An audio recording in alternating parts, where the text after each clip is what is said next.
Shalom, salam sejahtera bagi Bapak Ibu, saudara-saudara, anak-anak yang dikasihi oleh Tuhan Yesus Kristus.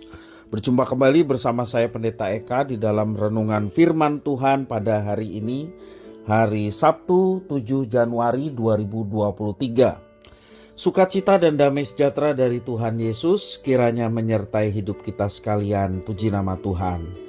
Pembacaan firman Tuhan hari ini sampai pada kitab Yeremia pasal yang ke-49. Kiranya firman Tuhan memberkati kita sekalian. Baik, sebelum kita akan merenungkan bagian firman Tuhan hari ini, mari kita akan berdoa bersama-sama. Tuhan Allah Bapa di surga, di dalam Yesus Kristus, kami datang kepadamu mengucapkan syukur dan terima kasih buat kasih setia Tuhan yang boleh kami alami dari hari ke hari.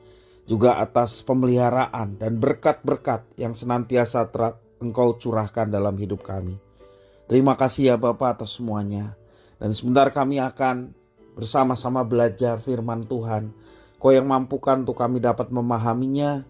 Juga lebih dari semua itu kami memohon Engkau yang membimbing dan menuntun kami untuk kami dapat menerapkan firman Tuhan dalam hidup kami. Terima kasih Bapa, inilah diri kami sedia pasang telinga dan hati pikiran kami untuk kebenaran firman Tuhan. Demi nama Tuhan Yesus kami berdoa. Haleluya, amin.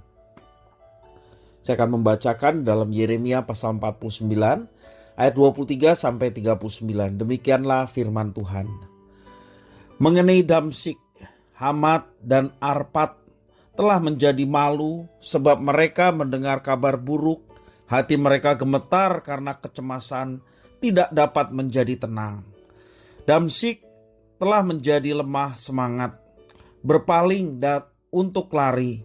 Kegemparan telah mencekam dia, kesesakan dan sakit beranak telah menggenggam dia sebagai seorang perempuan yang sedang melahirkan. Sungguh, kota yang terpuji itu sudah ditinggalkan, kota kegirangan itu. Sebab itu, teruna-terunanya akan rebah di tanah-tanah lapangnya, dan semua prajuritnya akan menjadi bungkam pada waktu itu. Demikianlah firman Tuhan semesta alam. Aku akan menyalakan api di tembok Damsyik yang menghanguskan Puri Ben Hadad. Mengenai Kedar dan mengenai kerajaan-kerajaan Hazor yang dipukul kalah oleh Nebukadnezar Raja Babel, beginilah firman Tuhan. Bersiaplah, majulah melawan Kedar, binasakanlah orang-orang di sebelah timur. Hendaklah kemah-kemah mereka dan kawanan domba mereka dirampas sampai bersih.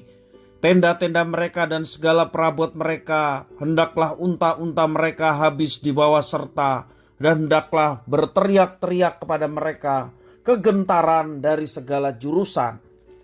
Larilah, mengungsilah cepat-cepat. Bersembunyilah dalam liang-liang, hai penduduk Hazor. Demikianlah firman Tuhan. Sebab Nebukadnezar, Raja Babel, telah mengambil putusan terhadap kamu dan telah membuat rancangan terhadap kamu. Bersiaplah, majulah melawan bangsa yang hidup sentosa, yang diam dengan aman tentram. Demikianlah firman Tuhan. Dan yang tidak punya pintu gerbang atau palang, dan yang tinggal tersendiri. Unta-unta mereka akan menjadi jarahan, dan ternak mereka yang banyak itu menjadi rampasan. Aku akan menyerahkan ke segala mata angin mereka yang berpotong tepi rambutnya berkeliling. Dan dari segala penjuru aku akan mendatangkan bencana atas mereka. Demikianlah firman Tuhan. Hazor akan menjadi tempat persembunyian bagi serigala, menjadi tempat tandus sampai selama-lamanya. Seorang pun tidak akan diam lagi di sana, dan seorang manusia pun tidak akan tinggal lagi di dalamnya.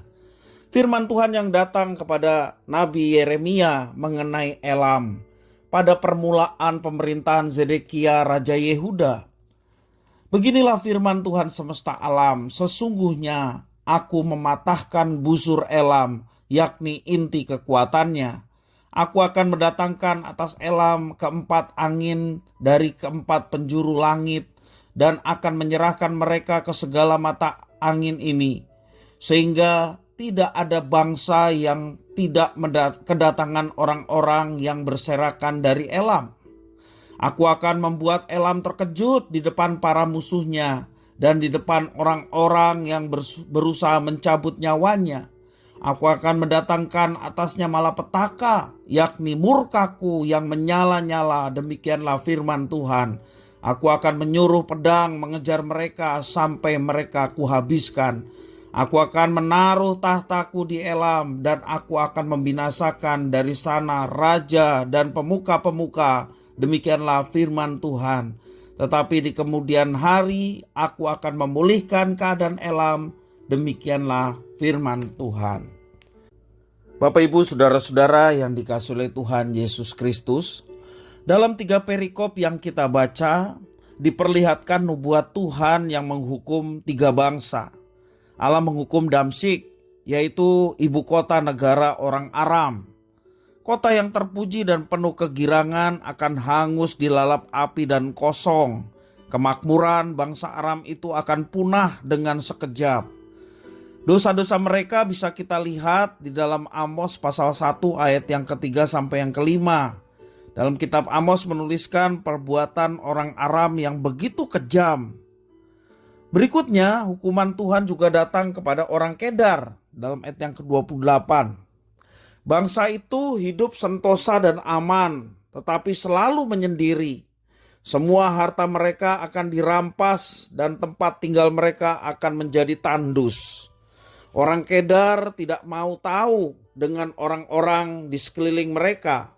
Sikap seperti itu adalah sikap yang salah, karena sebagai makhluk sosial, manusia harus memiliki kepedulian terhadap orang lain. Lalu Tuhan juga menghukum bangsa Elam, ayat 34. Bangsa itu menyandarkan dirinya pada kekuatan senjata dan militernya. Akibat hukuman itu, orang Elam banyak terbunuh dan menjadi pelarian di berbagai negara. Namun dari ketiga bangsa yang Tuhan hukum, hanya Elam yang mendapat janji pemulihan dalam ayat yang 39. Dan dari bacaan firman Tuhan hari ini kita melihat bahwa 3 bangsa Tuhan hukum dengan keras. Tidak ada satupun yang luput dari hukuman atas dosa. Tuhan berdaulat atas semua bangsa. Bapak Ibu saudara-saudara, kita harus hidup dengan sadar bahwa Tuhan tidak bisa ditipu. Tuhan tidak bisa kita kelabuhi. Ia adalah Allah yang maha tahu dan berdaulat atas hidup kita. Ia akan melihat semua dosa yang kita perbuat, bahkan yang tersembunyi. Orang lain tidak tahu, tetapi di mata Tuhan tidak ada yang tersembunyi. Semua telanjang di hadapan Tuhan. Kita juga harus bersama-sama membuang sikap tidak peduli kepada orang lain. Jika kita tidak demikian, kita tidak dapat menjadi garam dan terang sebagaimana Tuhan julukan itu kepada setiap orang yang percaya. Dalam Matius pasal 5 ayat 13 sampai 16. Kita juga harus membuang sikap menyandarkan diri pada hal-hal yang kita miliki seperti kekayaan, kekuasaan, dan juga hal-hal yang mungkin bagi kita bisa menghidupi hidup kita. Jangan kita menyandarkan diri terhadap hal-hal yang seperti itu selain daripada Tuhan. Bapak Ibu saudara-saudara yang dikasihi Tuhan, tentunya firman Tuhan yang diberikan kepada kita, walaupun konteksnya berbeda di masa Yeremia, tetapi memiliki makna yang sama. Yang terpenting bagi kita adalah kita menyandarkan diri hanya kepada Tuhan. Dan tidak menganggap bahwa segala sesuatu yang ada di sekitar kita menjadi kekuatan ataupun pengaruh yang membanggakan kehidupan kita. Bapak Ibu saudara-saudara yang dikasihi Tuhan, mari juga kita membangun sikap peduli kepada orang lain.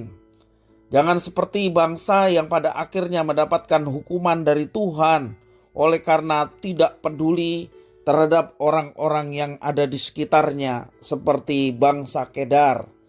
Kita mau peduli terhadap orang-orang di sekitar kita, maka apa yang menjadi julukan orang percaya, yakni garam dan terang, boleh diwujud nyatakan akan kepedulian kita terhadap sesama yang ada di sekitar kita.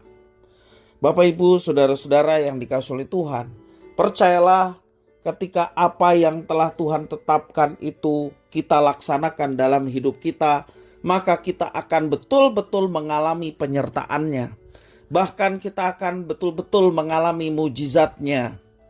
Dan mujizat itu sekali lagi akan dinyatakan bagi setiap orang yang setia dan berpegang pada perjanjiannya, dan mau hidup dalam ketaatan akan semua kehendak yang diberikan Tuhan kepada kita sekalian. Kiranya firman Tuhan memberkati kita sekalian. Mari kita berdoa. Tuhan Allah Bapa di surga, di dalam Yesus Kristus, kami datang kepadamu mengucapkan syukur terima kasih ya Tuhan untuk firman Tuhan.